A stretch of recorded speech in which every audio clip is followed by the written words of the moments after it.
நிறுத்தத்தில் ஈடுபட்டிருந்த அண்ணா தொழிற்சங்கம் உள்ளிட்ட அமைப்பினர் தங்களது போராட்டத்தை ஒத்திவைப்பதாக அறிவித்தனர்.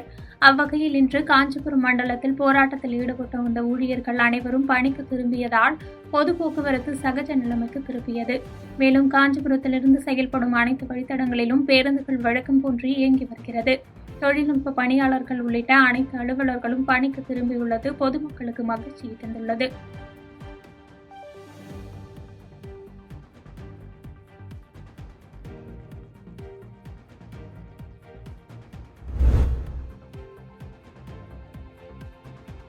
தூத்துக்குடி மாவட்டம் சாத்தான்குளம் பேரூராட்சி பகுதியில் கடந்த 22 ஆண்டுகளாக மீன்கடை சந்தை செயல்பட்டு வருகிறது.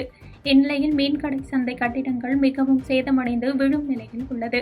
இதனை சீரமைக்க வேண்டும் என பொதுமக்கள் பலமுறை கோரிக்கை விடுத்தும் எந்த நடவடிக்கையும் எடுக்கப்படவில்லை என அப்பகுதி வியாபாரிகள் வேதனையுடன் தெரிவிக்கும் நிலையில் உயிரிழப்பு ஏற்படும் முன்பு உடனடியாக மீன்கடை கட்டிடங்களை புதுப்பிக்க வேண்டும் என்று கோரிக்கை விடுத்துள்ளனர். மேலும் அங்குள்ள கழிப்பறையை பொதுமக்கள் பயன்பாட்டிற்காக திறந்து வைக்க வேண்டும் என்றும் தெரிவித்துள்ளனர்.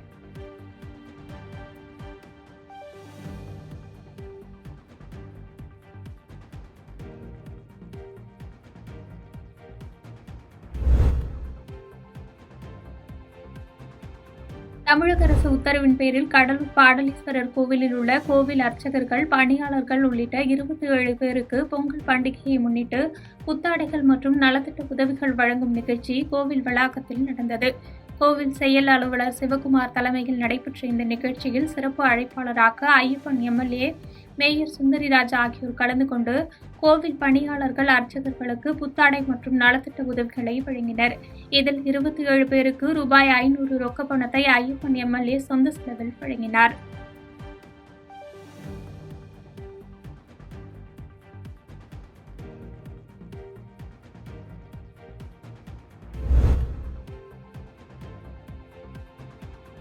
கடந்த 10 ஆண்டு கால பிரதமர் நரேந்திர மோடியின் ஆட்சி காலத்தில் செய்யப்பட்ட வீடுதோறும் குடிநீர் இணைப்பு, சமையல் எரிவாயு இணைப்பு, மின்விளக்கு வசதி உள்ளிட்ட பல்வேறு திட்டங்கள் செயல்படுத்தப்பட்டு வருகிறது. இதனால் பொதுமக்கள், விவசாயிகள் என பலரும் பயனடைந்துள்ளனர். வீடுகள் தோறும் பிரதமர் மோடி திட்டங்கள் கொண்டு செல்லும் வகையில் சங்கல்ப யாத்திரை வாகனம் துவக்கி வைக்கப்பட்டுள்ள நிலையில் பல்லடம் காரணம்பேட்டை 4 வழி சந்திப்பில் அவ்வாகனம் வந்தடைந்தது. பாஜக அரசின் சாதனைகள் இடம்பெற்ற அந்த வாகன யாத்திரைக்கு அப்பகுதி பாஜக பிரமுகர்கள், மாவட்ட செயலாளர் செந்தில்வேல் தலைமையில் சிறப்பான வரவேற்பு அளிக்கப்பட்டது.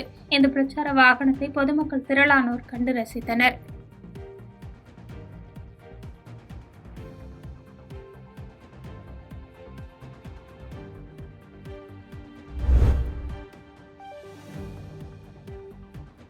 தூத்துக்குடி மாவட்டம் சாத்தான்குளம் அருகே உள்ள பொத்தக்காலன் விலையில் கடந்த 2002ஆம் ஆண்டு குஜராத்தில் நடைபெற்ற கலவரம் தொடர்பாக வழக்கில் குற்றவாளிகள் 11 பேரையும் விடுதலை செய்யப்பட்டது செல்லாது என அறிவித்து சிபிஐ நீதிமன்றம் அளித்த உத்தரவை உறுதி செய்து 2 வார காலங்களுக்குள் 11 பேரும் சரணடைய வேண்டும் என உத்தரவு பிறப்பித்துள்ளது.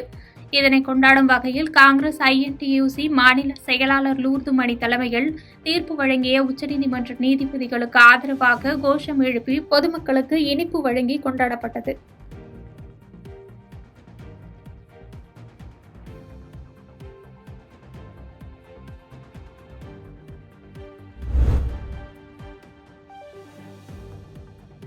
மார்கழி திங்கள் அமாவாசை அன்று அனுமன் அவதரித்தார்.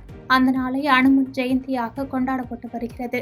இந்த நிலையில் நாமக்கல் நகரின் மையப்பகுதியான கோட்டை சாலையில் அமைந்துள்ள 18 அடி உயர விஸ்வரூப ஆஞ்சநேய சுவாமிக்கு அனுமன் ஜெயந்தியான இன்று 1008 வடைமாலைகள் சாத்தப்பட்டது. சரியாக அதிகாலை 5 மணி அளவில் கோவில் நடை திறக்கப்பட்டு வடைமாலைகளுடன் பக்தர்களுக்கு அருள் பாலித்தார் ஆஞ்சநேயர். இதைத் தொடர்ந்து ஏராளமான பக்தர்கள் அதிகாலை முதல் நீண்ட வரிசையில் காத்திருந்து சாமி தரிசனம் செய்து வருகின்றனர்.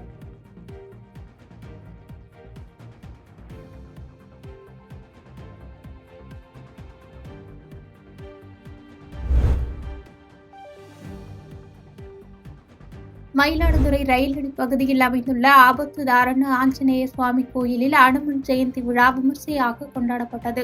விழாவையொட்டி கோயிலில் அதிகாலை சிறப்பு யாகம் வளர்க்கப்பட்டு அயோத்தி சரையு நதிக்கரை புனித நீரை கொண்டு மூலவருக்கு சிறப்பு அபிஷேகம் செய்யப்பட்டு சிறப்பு அபிஷேக ஆராதனைகள் நடைபெற்றது.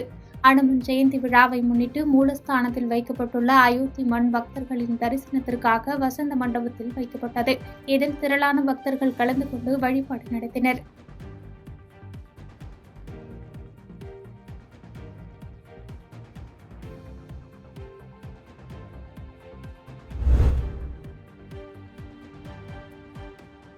கிருஷ்ணகிரி மாவட்டம் ஊத்தங்கரை மகளிர் காவல் நிலையம் அருகே உள்ள ஆஞ்சநேயர் சுவாமி திருக்கோவில் மிகவும் பிரசித்தி பெற்றது. இந்த திருக்கோவிலில் அனுமன் ஜெயந்தியை முன்னிட்டு மணிமண்டபத்தில் வீற்றிருக்கும் ஆஞ்சநேயருக்கு 500 லிட்டர் பால், 300 இளநீர், தயிர், தேன் என பல வகைகளை கொண்டு அபிஷேகங்கள் நடைபெற்று வடைமாலைகள் சாத்தப்பட்டது. பின்னர் ராஜ அலங்காரத்தில் ஸ்ரீ ஆஞ்சநேய சுவாமி பக்தர்களுக்கு அருள் பாலித்தார். இதில் திரளான பக்தர்கள் கண்டு வணங்கி சென்றனர்.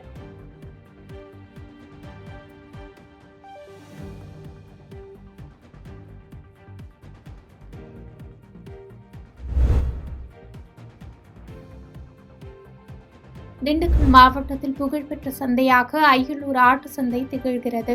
இந்த நிலையில் வரும் திங்கட்கிழமை பொங்கல் பண்டிகை கொண்டாடப்பட உள்ள நிலையில் அய்யலூரில் ஆட்டு சந்தை களை கட்டியது. அதிகாலை 2 மணி முதலே ஏராளமான விவசாயிகளும் வியாபாரிகளும் சந்தையில் குவிந்ததால் கடும் நெருக்கடி ஏற்பட்டது. சந்தைக்குள் இடமில்லாததால் சந்தைக்கு வெளியே சாலை வரை கூட்டம் அலைமோதியது.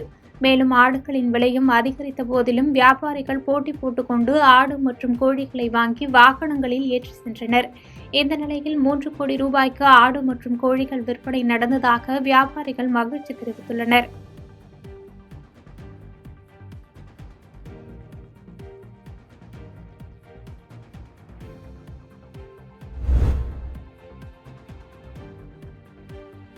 காஞ்சிபுரம் மாவட்டம் ஸ்ரீபெரும்புதூர் பேரூராட்சிக்கு உட்பட்ட 9வது வார்டு கோவர்தன் நகரில் 600க்கும் மேற்பட்ட குடும்பங்கள் வசித்து வருகின்றனர்.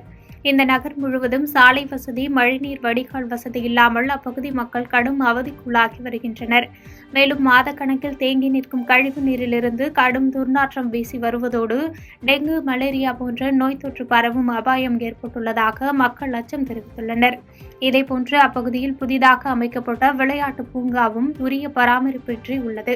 இதுகுறித்து பேரூராட்சி செயல் அலுவலர் குணசேகரனை தொடர்பு கொண்டு விளக்கம் கேட்டதற்கு அப்பகுதியில் ஆய்வு நடத்தி மழைநீர் வடிகால் வசதி ஏற்படுத்தப்பட்டு கழிவுநீரை வெளியேற்ற நடவடிக்கை எடுக்கப்படும் என உறுதியளித்துள்ளார்.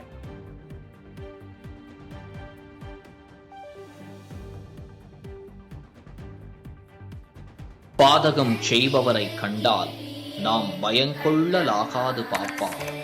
மோதி மிதித்து விடு பாப்பா, அவர் முகத்தில் உமிழ்ந்து விடு பாப்பா.